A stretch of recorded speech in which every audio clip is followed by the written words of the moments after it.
The palace did not intend for this information to become public, but once the final medical report was delivered, there was no longer any room for denial.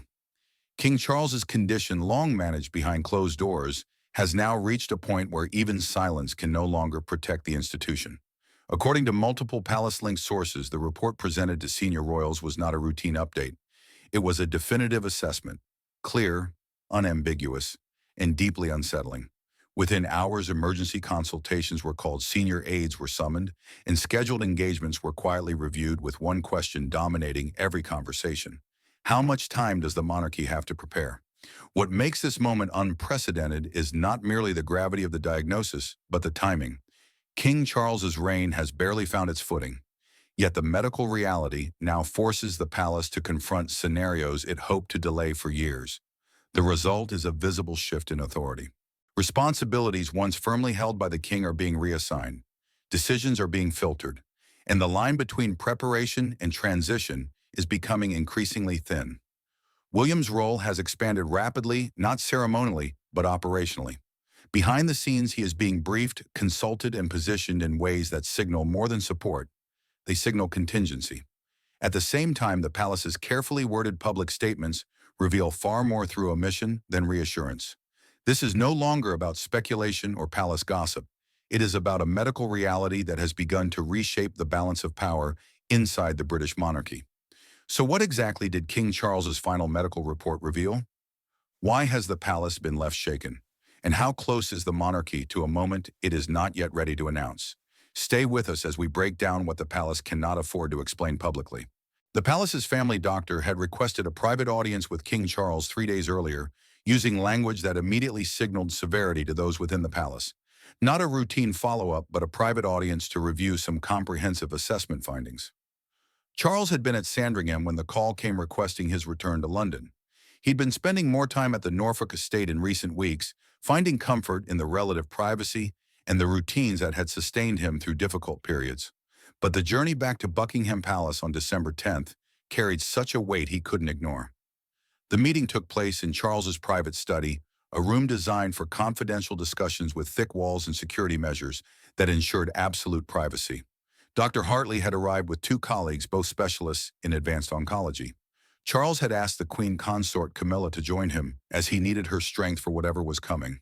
And she sat beside him as the family doctor opened the leather folder containing the assessment. The first pages contained some scanned images and technical data that meant little to Charles but clearly carried significance for the doctors. Specifically, page 3 contained the summary that changed everything. Charles had asked Dr. Hartley to repeat the timelines as he needed to hear them again to confirm what he thought he'd understood.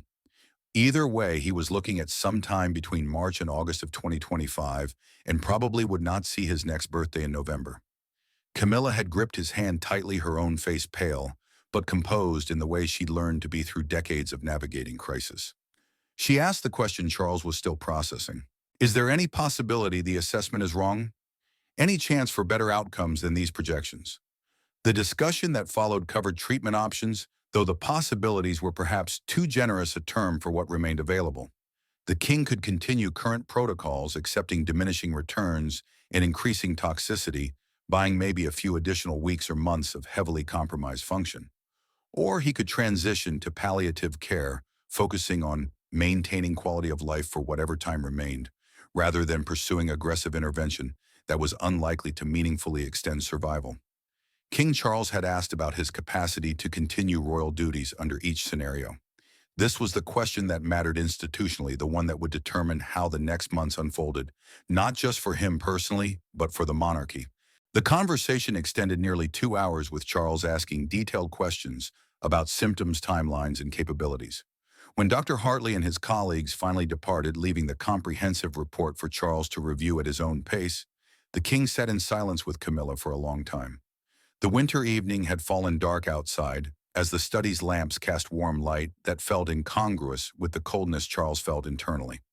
He was 76 years old, had been king for less than 3 years, and was now being told his reign would be among the shortest in modern British history. The decisions Charles made that evening would determine how the monarchy navigated the most difficult transition it had faced in generations. He asked his private secretary to arrange an emergency meeting with William for the following morning. However, before retiring that night, Charles made one phone call that revealed where his mind had gone. He reached out to Harry in California, catching his younger son in the early afternoon. The conversation was brief as Charles's voice steadied as he told Harry that medical news had taken a serious turn and that if Harry wanted to see his father again, he should consider making arrangements to travel to the UK soon.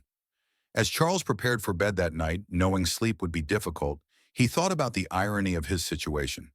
He had waited 73 years to become king, had spent his entire adult life preparing for a role that had seemed perpetually deferred. The king ascended the throne after his mother's death in September 2022 and had worked tirelessly to establish his reign as one of purpose and continuity. And now, barely 2 years later, he was facing the reality that his reign would be measured not in decades, but in months that everything he'd hoped to accomplish would remain unfinished. What the palace knew but never disclosed. The discrepancy between public statements about Charles's health and the medical reality he'd been facing stretched back 18 months to a period when the king's cancer diagnosis was still being characterized as treatable and manageable. The palace's first announcement in February 2024 had described a form of cancer discovered during a routine procedure, with treatment beginning immediately and prognosis described as favorable.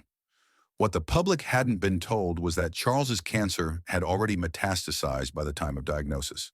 The discovery during a prostate procedure hadn't been the identification of early-stage localized cancer, but rather the detection of disease that had spread beyond its original site. The favorable prognosis mentioned in palace statements had been based on best-case scenarios rather than realistic assessments of what Charles was facing. From the beginning, his medical team had been managing an advanced cancer, with uncertain outcomes, not the manageable condition the public believed he was treating. Throughout the spring and summer of 2024, palace statements continued to strike notes of cautious optimism, making statements such as, "The king was responding well to treatment. He was maintaining his schedule with some modifications. He remained committed to his duties while prioritizing his health." Each statement had been technically accurate in narrow terms, while obscuring the larger truth. The king was no doubt responding to treatment, but the response was partial and temporary. He was maintaining his schedule, but only through enormous effort and by hiding the extent of his fatigue and symptoms. He prioritized his health, but within the constraints of institutional demands that allowed little genuine recovery time. The decision to manage public communication this way hadn't been made lightly. Senior palace advisors, in consultation with Charles himself, had weighed the consequences of full disclosure against the needs of institutional stability.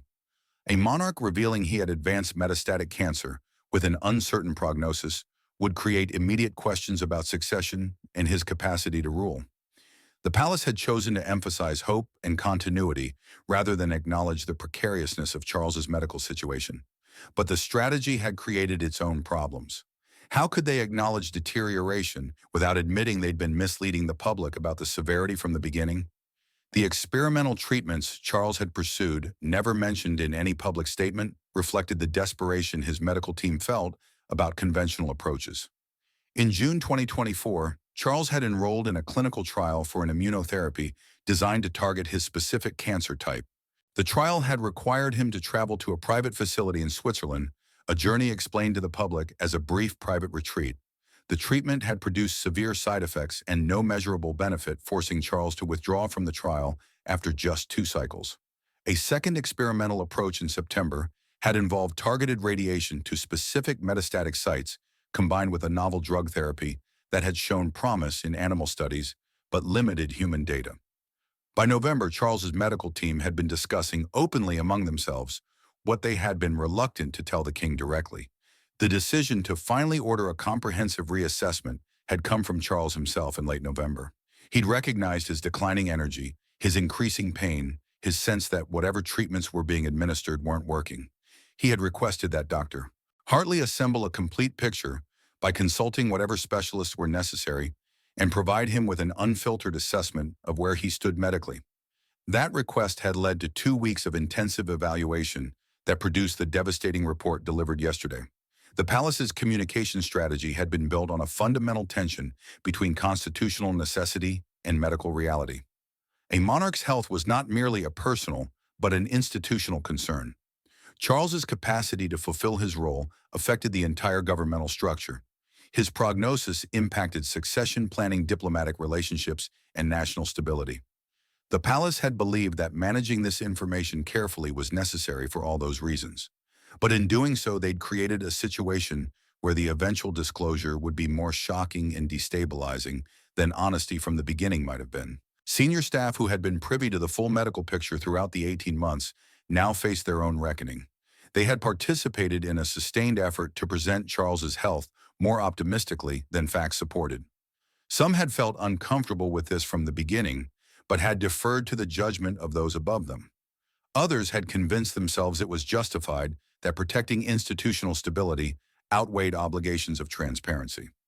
Now, with Charles's death potentially weeks away, those rationalizations felt increasingly hollow.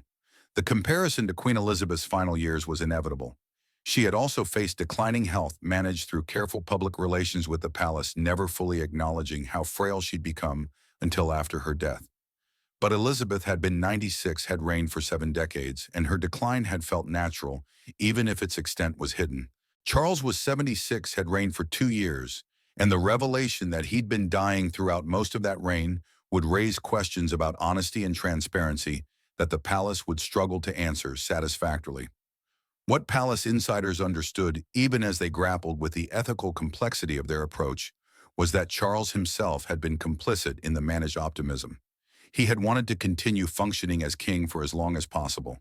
He had resisted acknowledging the full severity of his condition because acknowledgement would require stepping back from duties he'd waited his entire life to assume. The palace hadn't deceived him, hadn't hidden information from their king. They had implemented a communication strategy Charles himself had approved, believing it served the greater good even at the cost of transparency. Now, with medical reality forcing decisions that could no longer be deferred, the palace faced the challenge of transitioning from managed optimism to managed acknowledgement of terminal illness.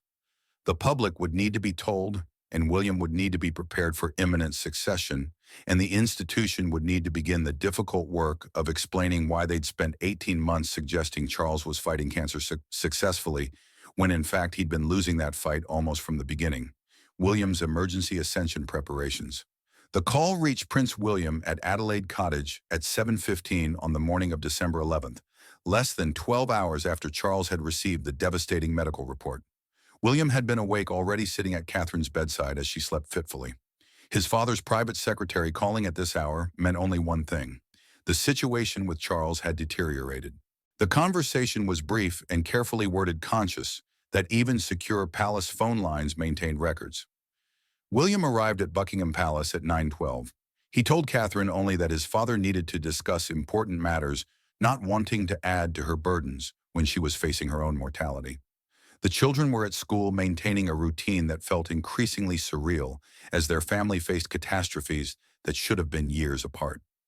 Charles was waiting in his private sitting room, and William knew immediately from his father's expression that whatever had prompted this emergency meeting was as serious as he'd feared. They embraced briefly, and William felt his father's frailty through his suit jacket, noticing how much weight Charles had lost even in the past few weeks. Then they sat, and Charles handed him a document marked with medical confidentiality headers. William opened and read the prognosis section twice, his hands tightening on the papers as he absorbed the timelines. 3 to 6 months without aggressive treatment, 4 to 8 months with treatment would make his father progressively less functional. Either way, William would likely be king before summer. "I am so sorry," William finally managed, his voice rough, "for you, for what this means for your reign, for everything." Charles nodded, accepting the sympathy, but also clearly wanting to move to practical matters. They didn't have time for extensive emotional processing. Decisions needed to be made about how to manage Charles's final months and William's imminent accession in ways that wouldn't destabilize an already fragile institution. The meeting that followed brought in the king's private secretary, the Lord Chamberlain, responsible for planning, the cabinet secretary representing government interests, and Princess Anne, whose practical judgment both Charles and William trusted above almost anyone's.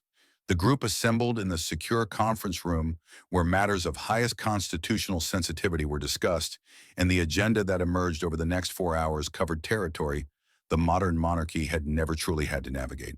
Charles's first major decision was about the timing of public disclosure. He could announce now that he was entering palliative care, preparing the nation for his approaching disappearance, while he still had the capacity to shape the narrative. Or he could continue as long as physically possible, making the announcement when decline became impossible to hide, preserving his dignity and function, but potentially making the eventual disclosure more shocking. The second decision involved William's formal assumption of royal responsibilities. The traditional arrangement when a monarch was incapacitated involved appointing counselors of state to perform certain functions. But Charles's situation went beyond temporary incapacity. He was dying, and William needed to begin functioning as king in all but name well before the actual accession. The lawyers outlined a plan for William to grant him unprecedented authority to act on the king's behalf, effectively making him co-regent during Charles's final months. Anne raised the complication everyone had been thinking about, but no one had wanted to articulate. William's wife is also under close care. We're asking him to prepare for kingship while managing Catherine's final months and supporting 3 grieving children. The practical question is whether any human being can handle that simultaneous load. William's response surprised those who didn't know him well, but made perfect sense to those who did. I have to handle it because there's no alternative. The institution needs a functioning heir. My children need a present father. Catherine needs her husband. My father needs his son. None of those needs disappear because they're inconvenient or overwhelming. So I do what's necessary and I figure out how to cope with the rest later. It was the kind of stoic pragmatism the royal family had always demanded. But hearing it articulated by someone facing such impossible circumstances made several people in the room visibly emotional. The practical arrangements that flowed from that determination were extensive. William's schedule would be restructured to allow maximum time with Catherine while still fulfilling essential duties. Staff would be increased to handle the administrative work William had previously managed himself. Mental health support would be quietly arranged, though William made clear he wouldn't have time for extensive counseling until after he'd navigated the immediate crisis. And crucially, George's education and preparation would be accelerated. By early afternoon, the emergency planning session had produced a comprehensive framework for the next 6 months. Charles would continue as king, but with diminishing public presence. William would assume increasing responsibilities under formal delegated authority. The palace would prepare for the accession, which could occur any time from March onward, with all necessary protocols ready to be activated within hours of Charles's death. And the family would attempt to maintain some semblance of normal function, while navigating dual dying processes that made normal function almost impossible. As the meeting concluded and participants dispersed to begin implementing decisions, Charles asked William to remain behind. Father and son sat together in the now empty conference room, and Charles said what he'd needed to say before the machinery of constitutional preparation consumed them both. I'm sorry you have to face this. Sorry I won't be there to support you as king. William could only embrace his father and acknowledge that apology, while meaningful, couldn't change the reality they both faced. The crown would pass from father to son far sooner than either had wanted, in circumstances neither could have imagined, and all the planning in the world couldn't prepare William for the weight he was about to carry alone. Camilla's impossible position. Camila had been queen consort for less than 2 years, a title she'd waited decades to hold and had fought through extraordinary public hostility to achieve. The coronation in May 2023 had been her vindication. The moment when she finally stood beside Charles as his official partner, rather than the controversial figure who'd been blamed for the collapse of his marriage to Diana. She had built a role for herself, had won gradual public acceptance, and had begun to see a future where she could serve meaningfully alongside the kings she'd loved since they were young. The medical report delivered yesterday had destroyed that future in 17 pages. Camilla would be queen consort for perhaps 6 more months before becoming queen dowager, and the crown she'd worn for such a brief time would pass to Catherine. Everything Camilla had worked toward, had endured public scorn to achieve, was being cut brutally short by cancer that respected neither titles nor years of patience. Her private grief was complicated by institutional considerations that immediately demanded attention. As queen consort, Camilla held positions and patronages that would need to transition after Charles's death. The properties she currently occupies would revert to the crown, income streams would change dramatically, and most painfully, her entire social and official position would shift from consort to widow, from active participant in the monarchy to historical footnote in a matter of months. The financial implications alone were staggering. As Camilla had no significant independent wealth, she lived comfortably as Duchess of Cornwall on income from the Duchy of Cornwall, then even more comfortably as Queen Consort on income from the Duchy of Lancaster. But those incomes weren't personal property. They were attached to roles, and when Charles died, Camilla would lose access to most of the financial resources she'd become accustomed to. Provisions existed for queen dowagers, but they were far more modest than what any sitting queen consort enjoys. The palace's legal team had arranged meetings with Camilla throughout the day following Charles's receipt of the medical report, outlining what her situation would look like after his death. She would retain a grace and favor residence, likely on royal estates, but certainly not at Buckingham Palace or Windsor Castle. She would receive an allowance sufficient for a comfortable life, but nothing approaching royal scale. She would maintain certain honorary positions, but would lose most of her active royal role. In essence, she would be pensioned off, set aside with dignity, but firmly removed from the center of royal life she'd fought so hard to occupy. What hurt most wasn't the financial diminishment, or even the loss of position. It was the speed with which the institution was prepared to move her aside. Within hours of learning Charles had months to live, palace machinery had begun processing Camilla's transition from essential to auxiliary. She understood the constitutional necessity and understood that William would need to establish his reign without the complications of his father's widow maintaining a high-profile presence. But understanding didn't make it less painful to feel the institution preparing for her irrelevance before Charles was even dead. Her relationship with William had always been complicated, cordial, but never warm, marked by his loyalty to Diana's memory and his resentment of the role Camilla played in the collapse of his parents' marriage. Now that relationship would determine much of Camilla's future. If William chose to be generous, she could maintain dignity and some meaningful connection to royal life. If he chose to distance himself from her, she could find herself increasingly isolated, a reminder of his father's reign that the new king preferred to minimize. The conversation Camilla had with William on December 11th, after his emergency meeting with his father, was one of the most difficult of her life. William had been direct, not cruel, but firm, outlining what he expected from Camilla during Charles's final months and after his death. She would support his father with dignity and discretion. She would not create complications or demand attention that would distract from the transition William needed to manage. And critically, she would understand that the new reign would need to establish its own identity, which meant Camilla stepping back rather than trying to maintain the influence she'd enjoyed as queen consort. Camilla had agreed to everything William asked, partly because she had no leverage to do otherwise, partly because she genuinely wanted what was best for the institution she'd married into, and partly because she loved Charles enough to not complicate his final months with conflict between his wife and his heir. But the agreement felt like negotiating her own obsolescence, accepting that her brief time as queen consort would be followed by a long period of graceful irrelevance. She worried about who would care for Charles in his final months. Palace protocol and medical requirements would surround him with doctors and staff, but would he have the emotional comfort he needed? The children from both their previous marriages added another layer of complication. Camilla's children. Tom and Laura had been supportive throughout her relationship with King Charles, but had never fully integrated into royal life. They would be peripheral to the mourning process, acknowledged but not central. William and Harry had their own relationship with their father, independent of Camilla, and she had no illusions that they needed or particularly wanted her comfort during their father's decline and death. She would be present but separate family, but not quite important enough to include, but not essential enough to truly matter.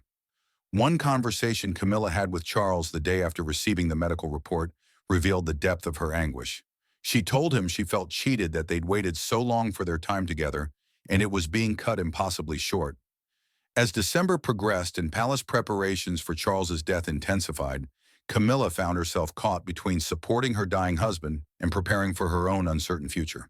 She was queen consort of the United Kingdom, but soon she would be simply Camilla Parker Bowles again.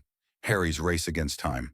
The phone call reached Harry at 3:14 in the morning California time, the hour when emergency notifications feel most ominous. He'd been sleeping poorly anyway, troubled by news reports about Catherine's health and by his own conflicted feelings about family estrangement that had once felt righteous, but increasingly felt like a tragic waste. Charles's private secretary was calling, which in itself was significant. Communications from the palace typically came through formal channels or, when necessary, through intermediaries. Direct contact meant something serious, something that couldn't wait for business hours or proper protocol. The message was delivered with professional courtesy that barely masked its urgency. His Majesty wished to speak with the Duke of Sussex at his earliest convenience, preferably immediately. Harry, still foggy from sleep, understood this wasn't a request for eventual conversation. This was his father saying he needed to talk now, and the implication was that time might be shorter than anyone outside the immediate family understood. Harry said he'd call back within 15 minutes, needing a moment to fully wake and prepare himself for whatever he was about to hear. The conversation with his father lasted only 11 minutes, but conveyed everything Harry needed to know. His father was dying. The medical report had been definitive. If Harry wanted to see his father again to have any chance at reconciliation or a goodbye, he needed to come to England soon. Charles's voice had been steady but carried an exhaustion Harry hadn't heard before. The sound of someone who'd accepted terrible news and was now managing its implications. Harry's response had been immediate. "I'll book the first available flight. I can be there by tomorrow evening, London time." Charles had thanked him, had said nothing about their estrangement or the conflicts that had kept them apart, had simply expressed quiet gratitude that his younger son would come. Meghan's response to Harry's announcement that he was leaving immediately for London was complex. She understood Harry needed to see his father supported his decision intellectually, but also recognized this trip would reignite media interest in their relationship with the royal family and would position Harry back within a family dynamic he'd worked hard to escape. They'd built a life in California premised on independence from the institution that had made them miserable.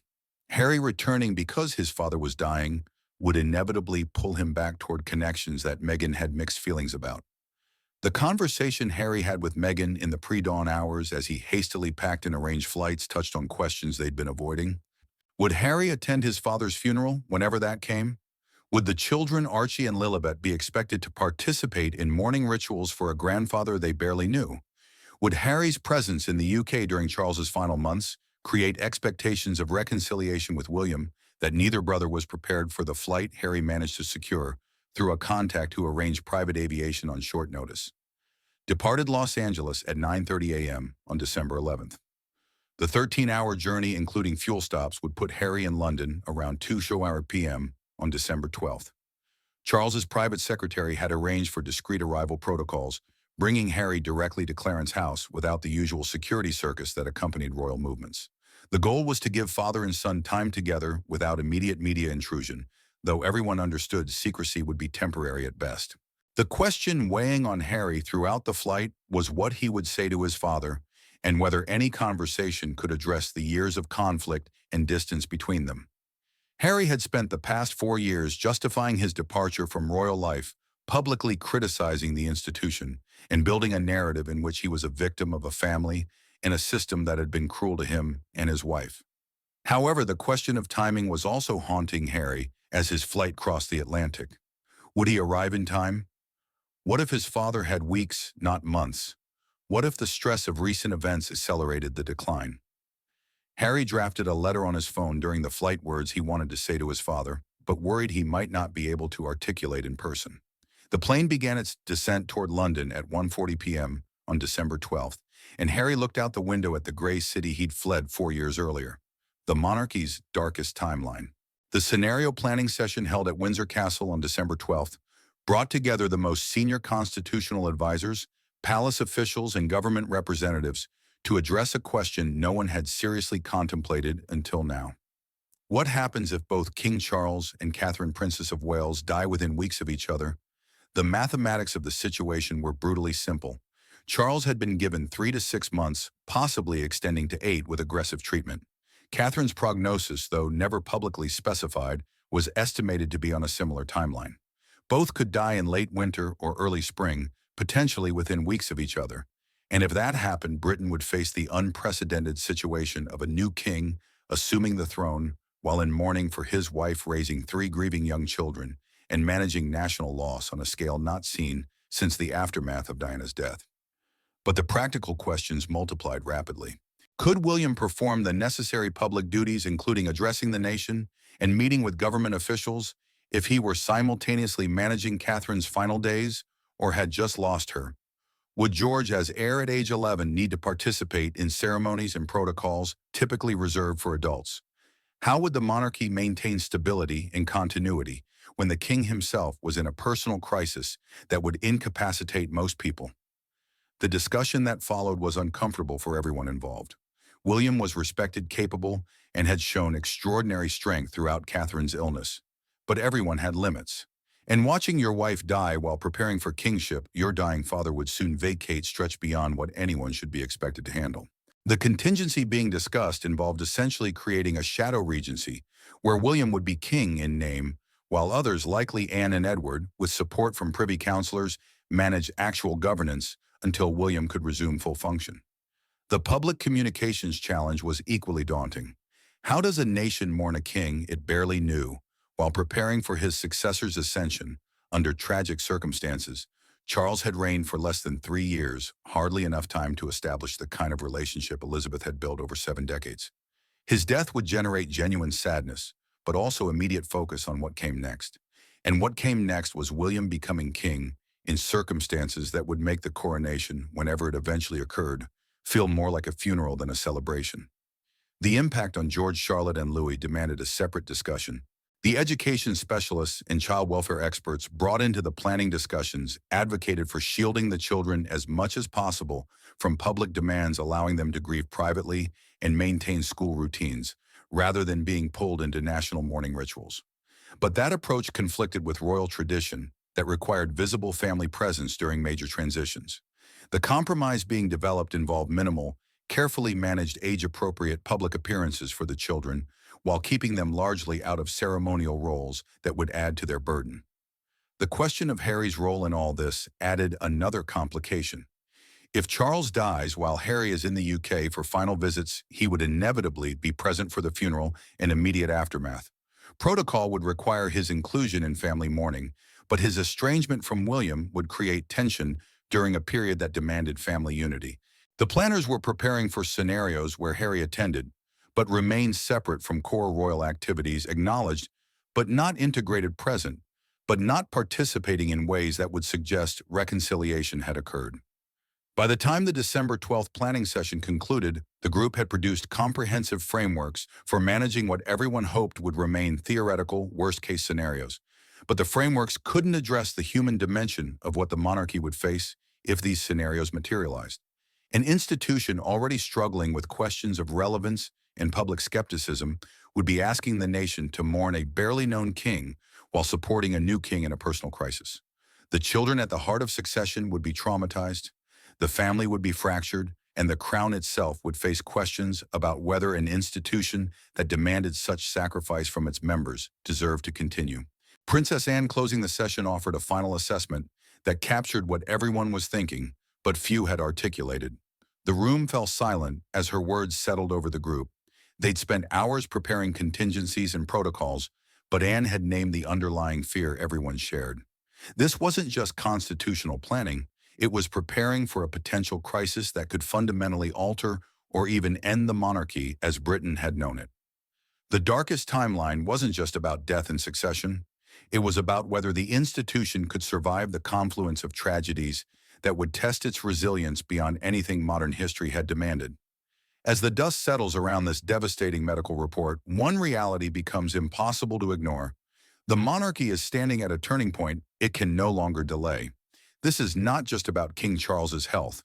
It is about continuity, responsibility, and the emotional weight now carried by those closest to him. Behind closed doors, plans are being reconsidered, roles quietly reshaped, and difficult conversations forced into the open. For the public, what feels most unsettling is the silence between official words, the gaps that speak louder than statements ever could.